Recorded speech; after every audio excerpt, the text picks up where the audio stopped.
بسم الله الرحمن الرحيم الحمد لله رب العالمين وصلى الله وسلم على نبينا محمد وعلى آله وصحبه أجمعين.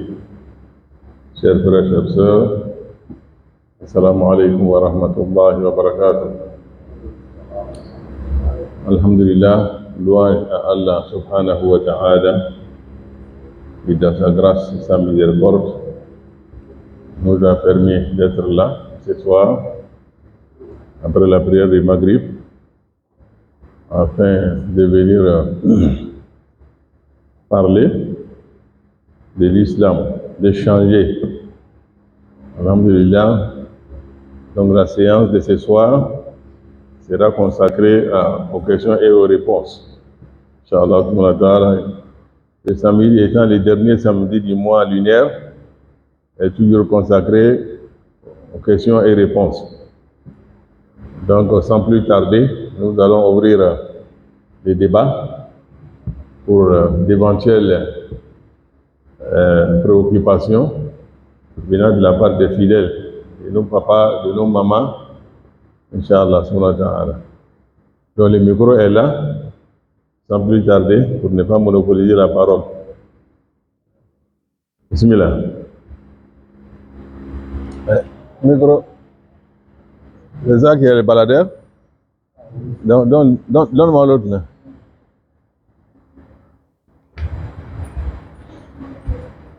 Voilà.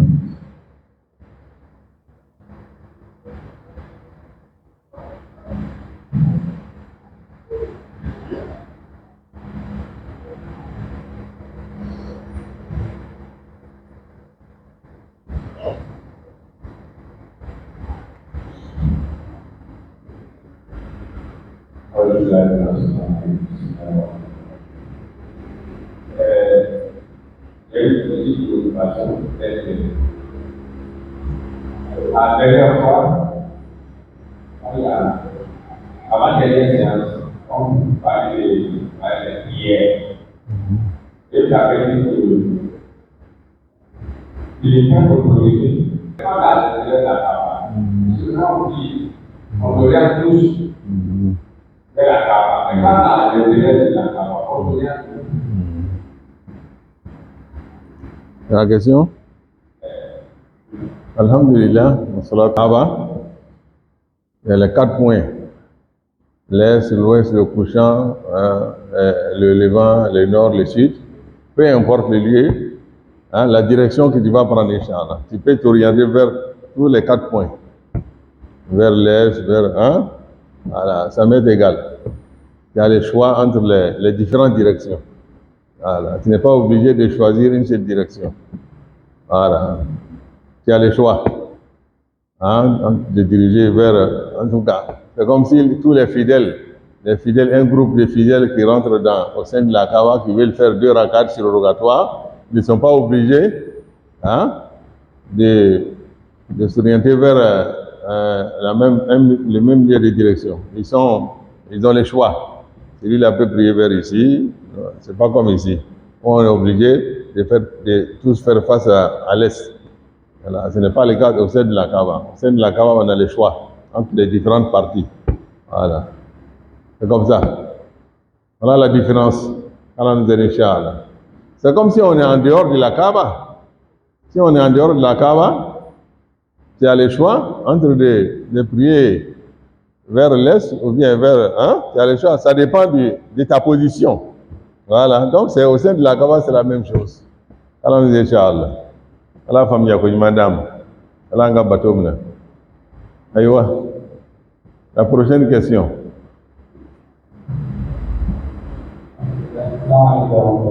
Alaykoum salam.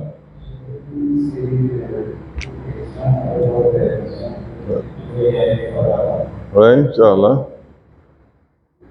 On veut savoir les invocations de bénédiction de la soirée de est-ce que vous faites des invocations de bénédiction ou bien vous écoutez la réponse à ce que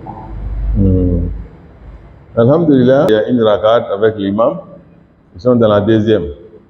Or, généralement, quand on fait la takbirat al-ihram, première takbirat al-ihram, on fait d'abord une petite prière avant de lire la Fatiha.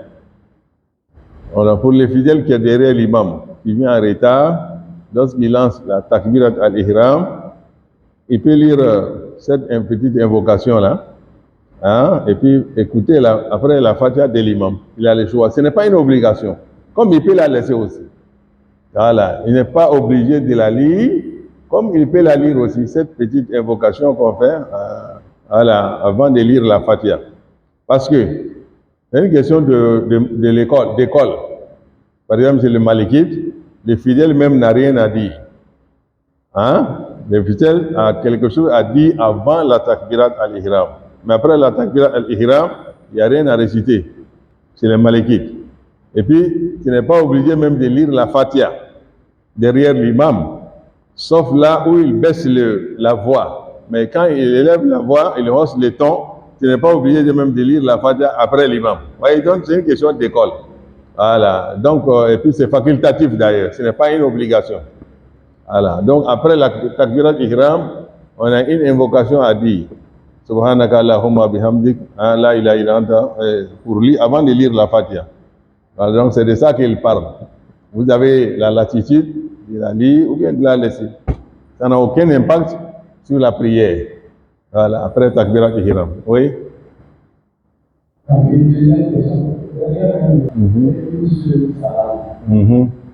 Oui.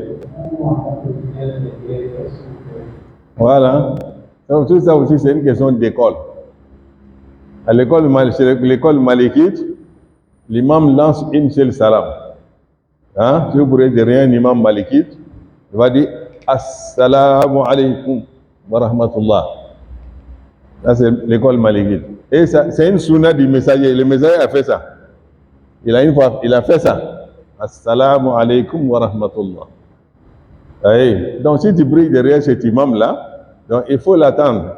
Quand il va dire Assalamu alaikum wa rahmatullah, maintenant, toi, tu peux maintenant commencer à... Tout le monde lance la salam. Donc, tu fais en même temps que les autres. Hein?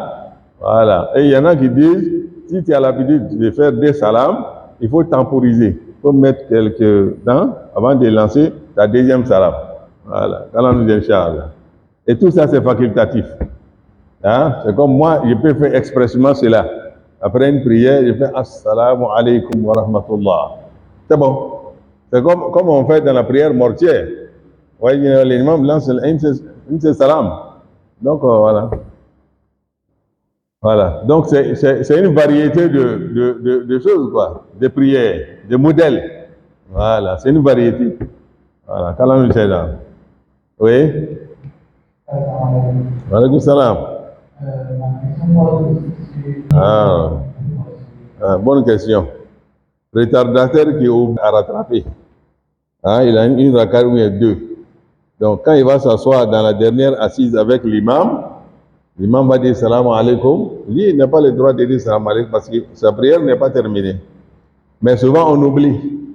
On suit l'imam dans le lancement du salam. Ta prière n'est pas gâtée. Mais tu as commis une faute que tu vas réparer après les rattrapages. Tu as vu? Donc, tu t'élèves, tu rattrapes, tu complètes ta prière comme il se doit. Et puis maintenant, quand tu vas t'asseoir dans la dernière tahiyya, hein, avant de dire salam alaikum, tu fais deux prosternations de réparation. Tu peux faire ça. Ou bien, après salam alaikum, tu fais deux prosternations de... Tout passe. Oui. Donc, l'essentiel, c'est de faire les deux prosternations de réparation. Chez les Malikites, ils vont te dire, il faut faire après salam. Parce que tu as ajouté. Tu as fait deux salams dans une prière. Or, une prière n'a qu'une seule salam. Toi, tu as lancé, tu as oublié de faire une salam avec l'imam. Donc, ça, c'est un ajout. Donc, chez les Malikites, ils vont te dire, quand tu vas finir ta tahiyya finale, il faut dire salam alaikum wa rahmatullah, salam alaikum wa rahmatullah, et tu fais deux prosternations. Allahu Akbar, Allahu Akbar, Allahu Akbar, Allahu Akbar, salam alaikum wa rahmatullah, salam alaikum. C'est ok? Tu as compris? Voilà. Maintenant, au niveau de la structure de réparation, Oui. quand on fait la carrière, on va dire qu'on va faire à la marche. Oui, oui. Oui.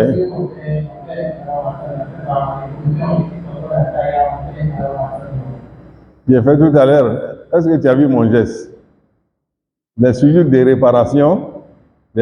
réparation n'exigent pas la reprise de la tahiyya. Tu as le choix.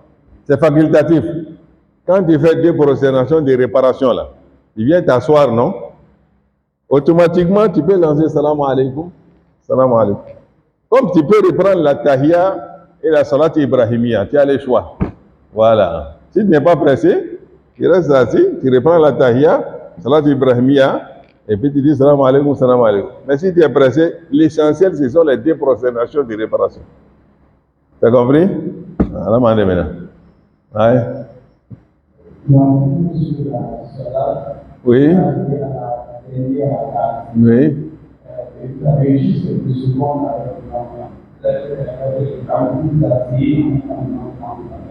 Oui.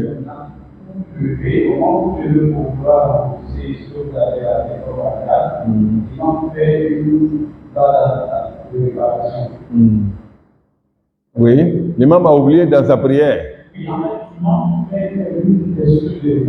Oui. Oui. Oui.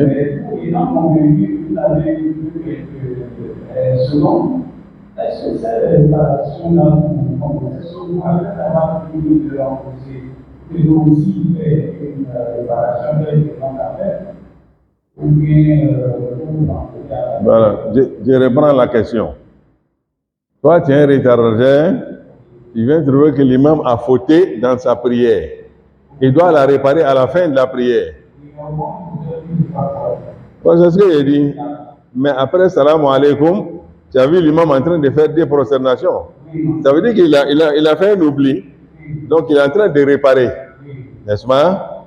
Toi, les retardataires là, qui est venu trouver même l'imam dans la dernière prosternation, ou bien dans la dernière tahiyya, tu dois t'asseoir pour faire la tahiyya avec l'imam. Et quand il va lancer salam là, toi tu ne le lances pas. Tu te lèves pour faire ta prière comme tu dois la faire. Et c'est à la fin maintenant de toi ta prière là que tu fais salam alaikum, et puis tu fais les deux prosternations de réparation. Tu as compris?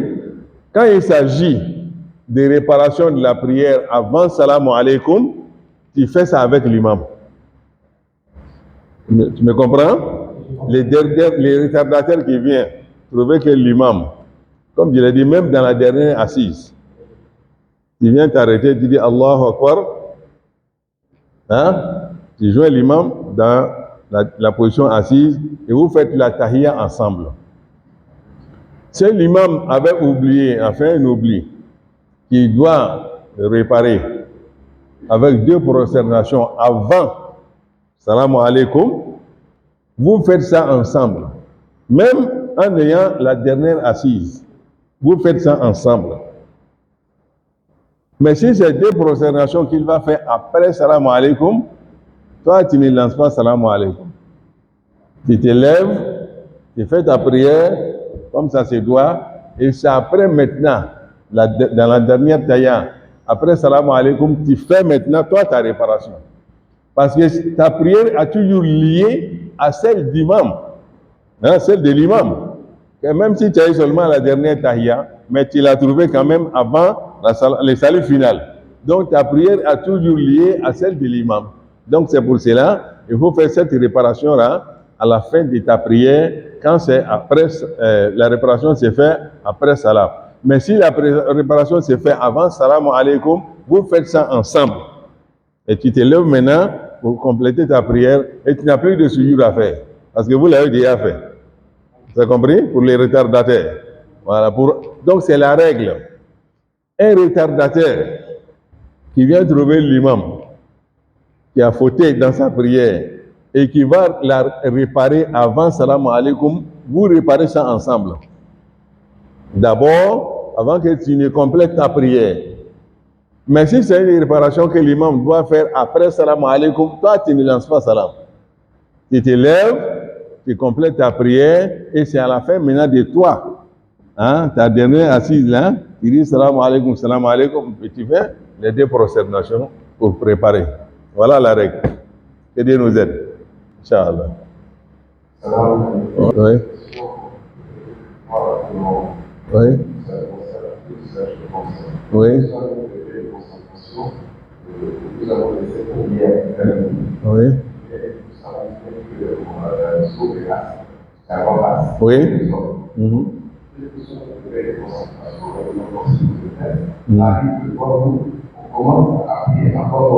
Oui.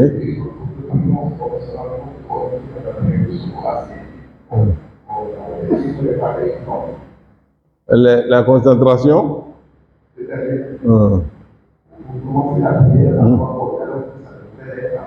Oui, oui. Oui.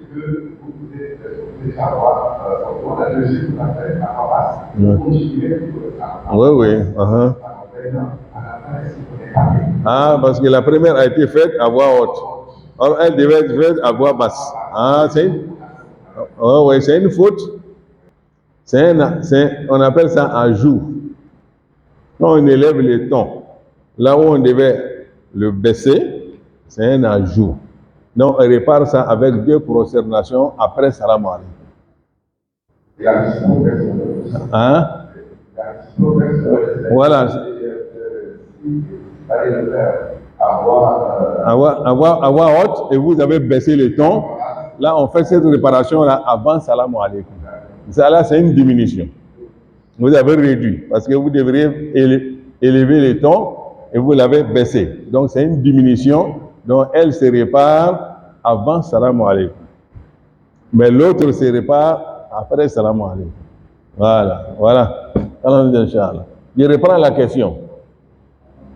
Un retardataire, ou bien même en priant seul même, il peut oublier, hein, retardataire, ou bien en priant seul même, c'est toi-même. Donc tu devais, comme dans la prière de Maghrib, il faut élever les tons dans les 2 premiers rakats. Mais le fidèle oublie et baisse les tons dans une des rakats. Sa prière est bonne, il continue sa prière. Mais à la fin de la prière, avant de dire salam alaikum, il doit faire 2 prosternations parce qu'il a diminué, il a baissé les tons. Mais si c'est dans la prière de Zohr, là on doit baisser les tons dans toutes les rakats. Mais tu oublies dans la première rakat de lire la Fatiha à voix haute plus que la sourate. Tu continues ta prière jusqu'à la fin de la prière et maintenant après salam alaikum, tu fais 2 prosternations parce que tu as ajouté. En élevant la voix, c'est un ajout. Voilà comment ces fautes se réparent, Inch'Allah. Allah nous aide, Inch'Allah. Une dernière chose, celui qui doute entre la réparation, dois-je faire les 2 sujoud après salam alaikum ou bien avant salam alaikum? Vous doutez. Faites seulement les 2 prosternations, comme vous pouvez les faire. Que ce soit après ou avant, faites seulement. Ce qui vous convient là. Là où vous êtes convaincu, faites ça. Voilà. Ça, en faisant ça, vous allez joindre une école. Dans les 4 écoles là, ce sont les malikites qui ont les 2 choses. Soit on répare avant salam alaikum, si on a diminué, ou bien on répare après salam alaikum, si on a ajouté. Ça, c'est la règle chez les malikites. Mais chez les hanafites, mazhab hanafite, toutes les réparations se font après salam alaikum.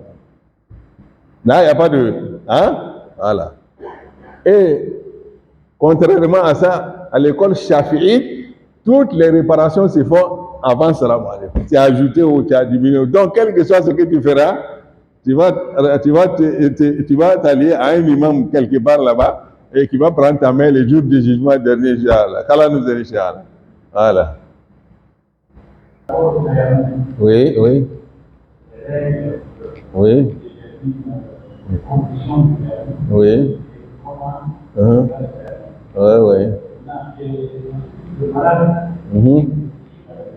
Oui, oui, oui.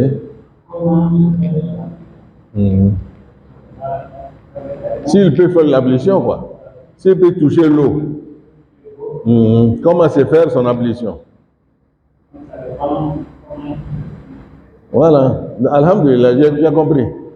D'abord, avant de faire la prière, il faut être en état de pureté pour faire la prière. Maintenant, il se trouve que vous n'êtes pas dans une disposition qui vous permet de faire l'ablution. Pourquoi? Soit par maladie. Vous avez une maladie qui vous empêche de toucher l'eau. Quand vous touchez à l'eau, la maladie s'aggrave. Là, vous êtes dispensé de l'ablution. Ou bien soit par manque d'eau. Vous voyagez, vous n'avez qu'une seule bouteille de ça, c'est pour boire, c'est pour sauver votre vie. Alors, il n'y a pas d'eau pour faire l'ablution. On fait quoi? Tu prends ça pour faire ton ablution? Non, il ne faut pas te tuer à cause d'Allah. Donc, il y a manque d'eau. Donc, pour ça aussi, on peut faire le tayammum. Allez. Donc, voilà les deux grandes conditions qui amènent l'homme à faire le tayammum. Voilà les deux grandes conditions. Maintenant, pour faire le tayammum, qu'est-ce qu'il faut? C'est la surface de la terre qui est recommandée. C'est pourquoi Dieu nous dit dans le Coran, si vous n'avez pas d'eau, fatayammamu sa'idan tayyiban. Faites le tayammum sur la surface. Parce que pourquoi? Quelqu'un, par exemple, peut être dans un pays où c'est la neige. Donc, s'il doit faire le tayammum, il fait ça où? Sur la neige. C'est pourquoi Dieu a parlé de surface. Il n'a pas nommé, il n'a pas dit la pierre ou bien le sable, il dit la surface. Donc, ça dépend du lieu où tu es. Vous voyez comment Dieu... parce que géographiquement, on peut être dans un endroit où la terre est sablée. Dune de sable, c'est dans les déserts. Ou bien c'est la neige, ou bien c'est la boue, ou bien la terre est salée. Donc, n'importe quel lieu où tu es, tu frappes la terre, tu appliques, tu mets les deux mains, avant de tu essuies les choses, le visage d'abord, et une deuxième pause. Maintenant, on fait ça avec pour essuyer les deux mains, avant de faire la prière. Et cela, avec l'intention d'avoir la permission de prier. Parce que le tayammum ne te purifie pas, n'enlève pas la souillure. Mais pour avoir la permission de pouvoir prier, donc il faut faire le tayammum. Maintenant, en faisant le tayammum pour un malade, vous pouvez avoir une pierre à côté. Demandez à vos parents de vous avoir une pierre à côté. Alors vous appliquez, mettez la main sur la pierre, sur le visage, vous appliquez les deux mains avec ça. Moi, j'ai utilisé ça pendant mon accident, donc c'est ce que j'ai utilisé. Je pouvais même, pendant un moment, je ne pouvais même pas l'appliquer, c'est une autre personne. Il venait maintenant toucher la pierre, essuyer mon visage, toucher la pierre, essuyer mes deux mains, et puis je prie. Voilà comment. Maintenant, le malade qui peut faire l'ablution, étant sur les lits, il est permis à celui qui est à côté de faire son ablution. S'il y a un récipient dans lequel l'eau peut couler, s'il peut faire l'ablution, donc celui qui est à côté, c'est celui-là qui peut l'aider à faire son ablution. Mais je pense que au lieu de tout ça, il faut faire le tayammum, c'est mieux. Parce que dans nos salles aujourd'hui qui sont disposées de telles choses, si tu ne peux pas te déplacer pour aller à la toilette, fais le tayammum. C'est largement suffisant. Voilà comment ça se passe. Ou bien on met si c'est le sable qui te convient, on prend une boîte, on met du sable là-dedans, et on applique, on essuie ton visage, et une deuxième application. Voilà, donc pour la main là, comment on fait? Je laisse le micro comme ça. Voilà, donc on pose la main. Voilà, on pose la main comme ça. Et puis, et une deuxième pose, on fait comme ça. La main gauche dans la main droite, et on vient là, jusqu'au coude. Arrivé au coude, on tourne la main à l'extérieur, et on revient, hein, voilà, vers les doigts, et maintenant, arrivé ici, il faut renverser. Il faut mettre la main droite maintenant sur la main gauche, comme ça. Là, on vient à l'extérieur d'abord, et arrivé ici, on tourne pour venir à l'intérieur. Voilà comment ça se passe. Ça, ça c'est l'école malékite. Mais chez les autres écoles, c'est simple. Hein.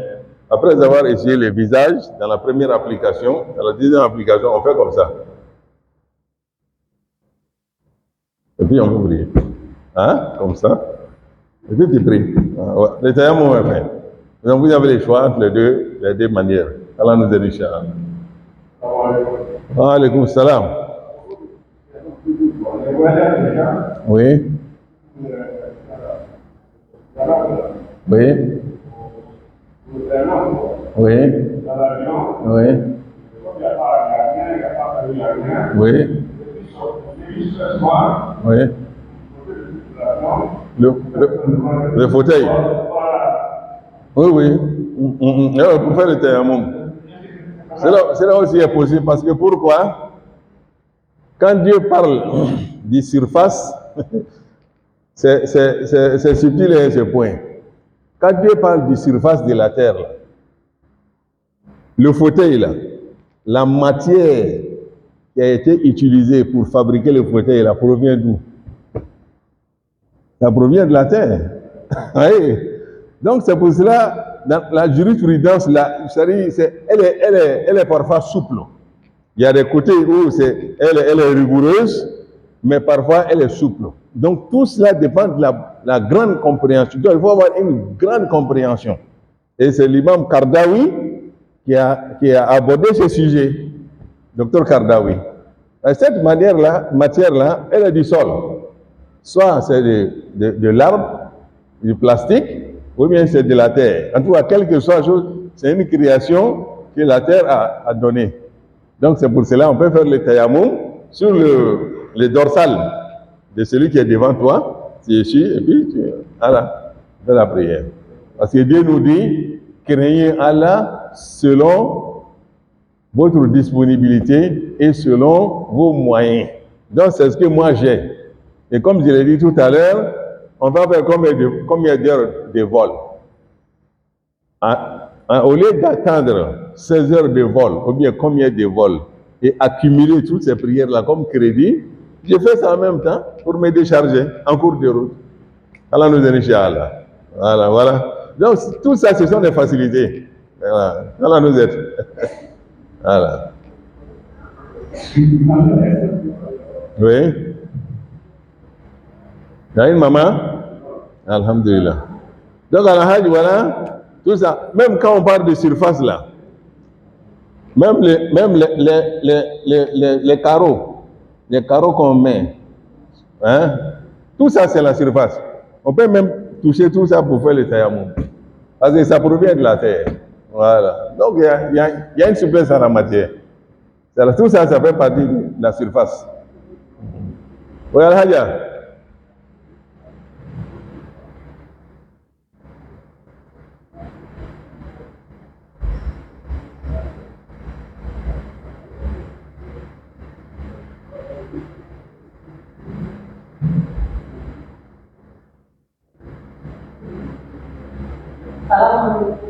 Wa alaykum salam. Oui. Micro berai dah, micro berai.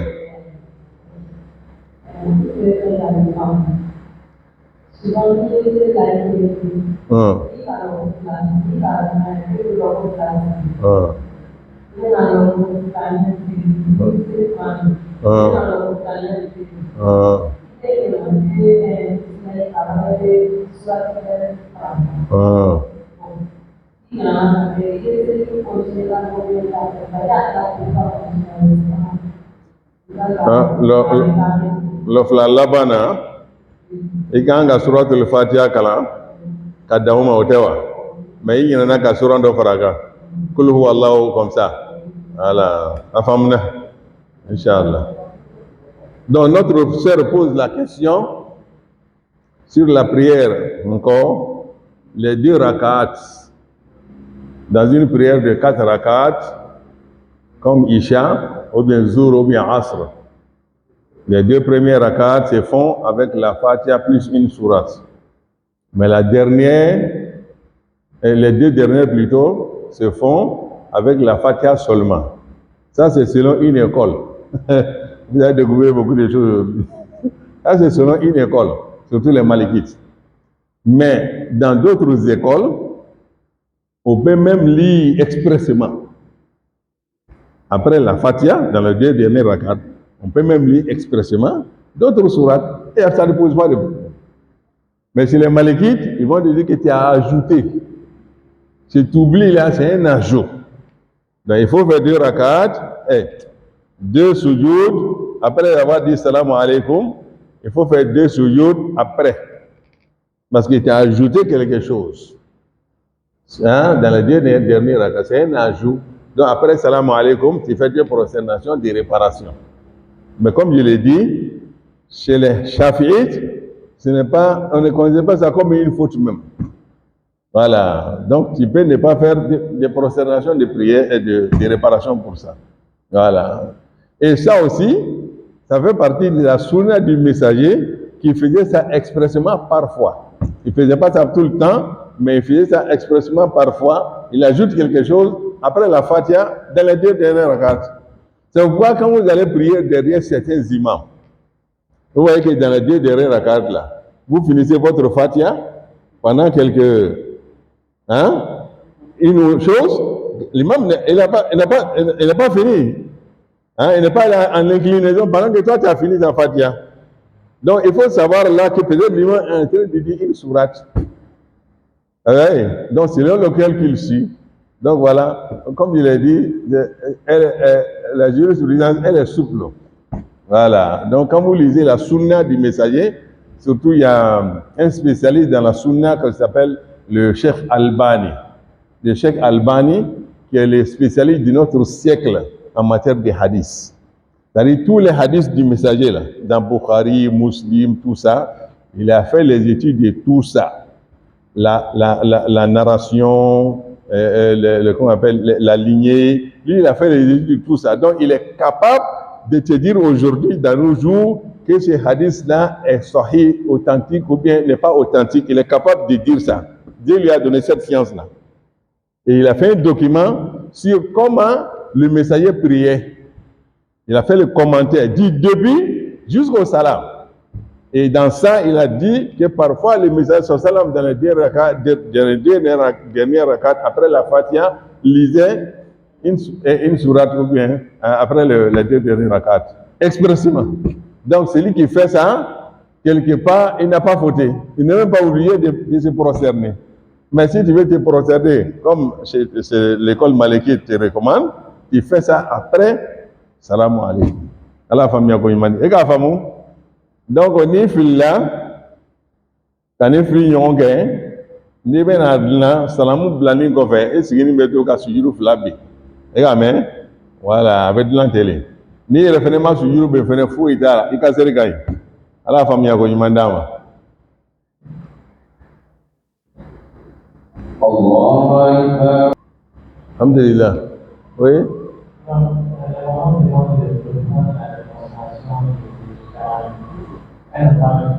Tayammum. Bon, je vais me lever et puis je suis le visage. Comme ça. Comme on fait l'ablution. Comme ça. Et une deuxième pause. Comme ça. On met la main droite dans la main gauche. Comme on fait l'ablution, il faut essuyer jusqu'au coude. Comme ça. Et arrivé au coude, on tourne la main sur la main gauche, dans la main droite, on vient jusqu'au doigt. Et puis maintenant, arrivé ici, il faut renverser la main droite là sur l'extérieur de la paume gauche et on vient jusqu'au coude et arrivé, on tourne. Et maintenant, voilà. Voilà. C'est vu maintenant pour la main là, c'est vu comme ça. Abana. Ou bien, comme ça, et puis comme ça. C'est fini. C'est simple, hein? Inch'Allah. Alors, on devient de maladies, manque d'eau et puis le froid. Pendant l'harmattan, dans certaines zones, il fait tellement froid qu'on a du mal à toucher l'eau comme ça sans la chauffer. Alors, si tu sais qu'en touchant cette eau-là, dans ce froid-là, ça peut te créer un problème de santé, tu peux faire le tayammum.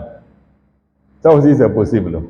C'est pour cela qu'on dit que chacun ait son jurisprudence. C'est-à-dire quoi? Entre toi et Dieu, là. Comme tu sais que si je touche à cette eau-là pour faire l'ablution, il va y avoir une maladie. Je ne peux pas supporter. Par exemple, ceux qui ont la drépanocytose ou bien qui y a d'autres maladies, hein, qui s'aggravent à cause de l'eau froide, donc tu es dispensé d'utiliser cette eau-là pour préserver ta santé et puis tu peux faire le tayammum en lieu et place de l'eau pour sauver ta vie.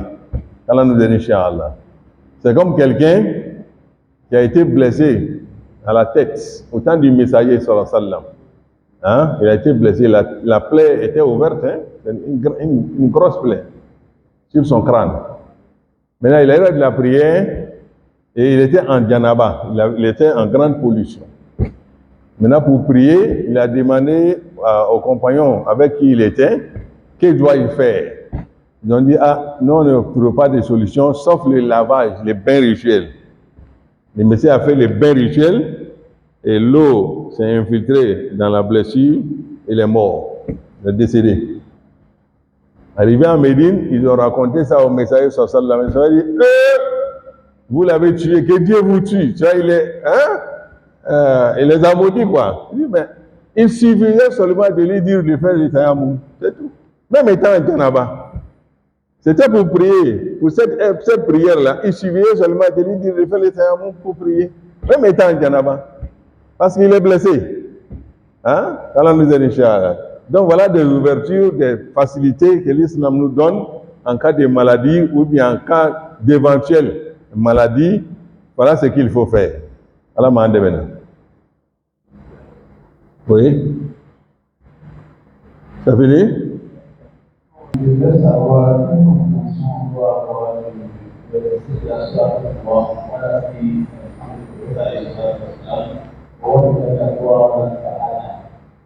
et le choix de regarder chez oui. Depuis son enfant n'a jamais associé à là. Oui.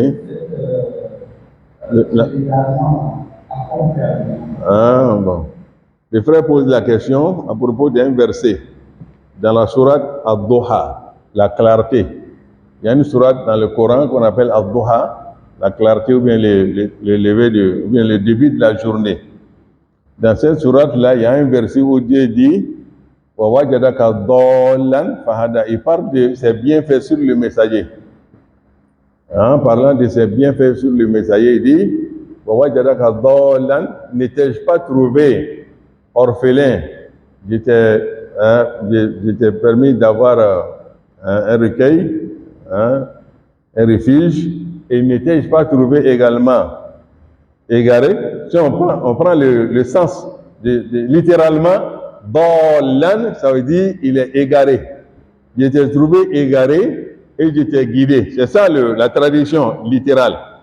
Mais ici, pour le messager sallallahu alayhi wa sallam, pour une question de respect, et comme tu l'as dit, depuis son enfance, il n'a jamais emprunté un chemin d'égarement. Alors, donc, qu'est-ce que signifie l'égarement ici?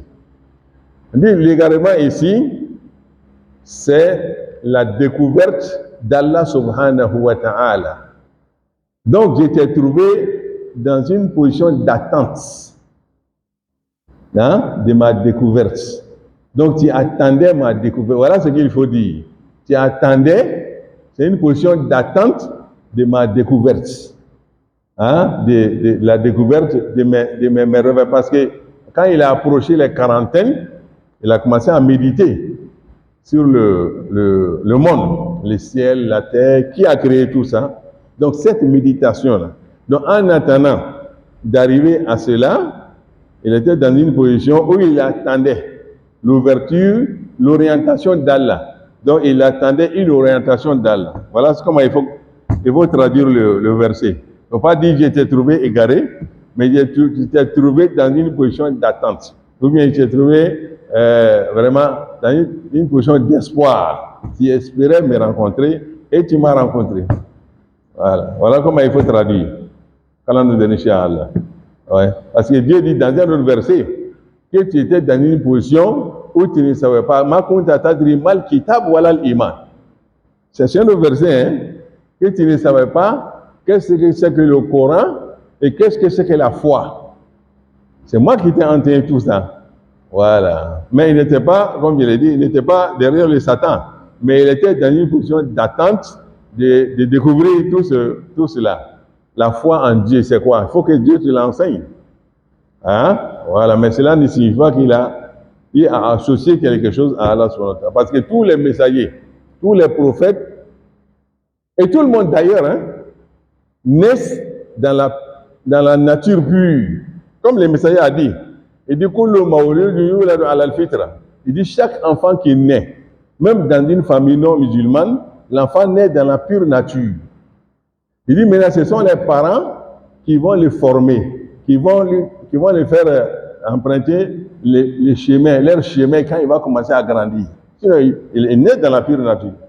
Donc c'est pour ça que vous allez voir un enfant de parents non musulmans, s'il grandit dans une famille musulmane, qu'est-ce qu'il va devenir? Il devient musulman. Voilà, donc son orientation maintenant dépendra de la volonté des parents. Donc c'est la même chose que les prophètes aussi, ils naissent dans la pure nature et ils grandissent comme ça dans la protection d'Allah subhanahu wa ta'ala jusqu'à ce qu'ils atteignent la majorité, les quarantaines, et que Dieu maintenant lui envoie un messager. Voilà. Voilà comment il faut traduire Dalan. Il s'est trouvé en attendant la clarté, la lumière. Voilà. Dans la prière,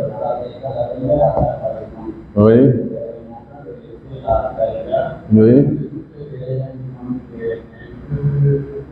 Oui.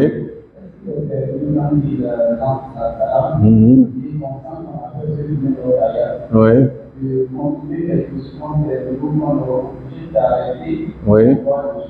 Oui. Ah, ça c'est un sujet de polémique entre les Zulmas. Mais la majorité des Zulmas disent il faut lancer salam alaikum avec l'imam. Il ne faut pas attendre. Il ne faut pas mettre quelques temps après. Ça, c'est l'idée de la majorité. Parce que le message salam nous dit que l'imam est fait pour être suivi dans ses gestes. Donc quand il s'arrête, tu t'arrêtes. Quand il va en inclinaison, tu le suis. Donc même si à la dernière assise, tu trouves qu'il est rapide, mais il va dire salam alaikum, dis salam alaikum. Parce que toi, ta prière dépend de la sienne. Tu ne pries pas seul. Je vois des fidèles faire ça souvent. L'imam dit salam alaikum, mais il est toujours là. Il dit, mais il fallait prier seul. Hein? Toi, ta prière dépend de la sienne. Donc, lance salam alaikum avec l'imam. C'est l'imam qui se charge de prendre ta prière en compte devant Dieu. Donc, il est responsable. Voilà. Il est responsable devant Allah subhanahu wa ta'ala. Donc, toi, ne t'inquiète pas. Lance salam alaikum et l'imam se charge du reste. Allah m'a demandé. Donc, on va continuer, Inch'Allah, demain, il est l'heure, demain soir, Inch'Allah. Donc, s'il y a des préoccupations à l'Hajj, donc demain, on est là. Allez-y, préparez le questionnaire et on se retrouve, Inch'Allah.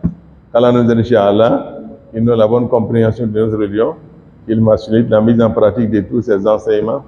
Il pense que nous puissions profiter de tout cela dans ce bas monde et qu'il nous donne les récompenses, Inch'Allah, abondamment à l'au-delà, Inch'Allah. Wassalamu alaikum wa rahmatullahi wa barakatuh.